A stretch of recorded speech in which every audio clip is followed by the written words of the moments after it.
Hello, Doc. Ano po, Mrs. o Miss? Mrs. O. Miss ka. Miss ba? Miss ka.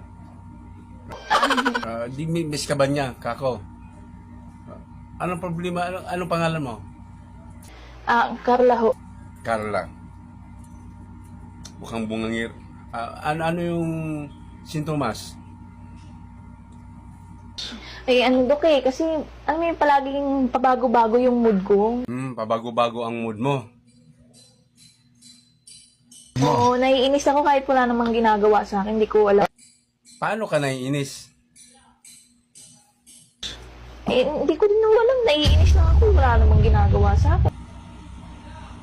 Walang ginagawa sa'yo, naiinis ka. Oo. Pati yung mata mo.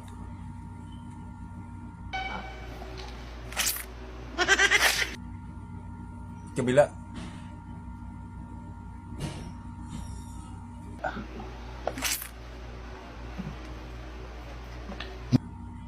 Inggitira ka. Mahirap sakit mo, walang lunas yan. Bakit kamatay mo pa? Ito, resitahan kita. Magbasa ka ng Biblia kada umaga, bago matulog, bago maligo,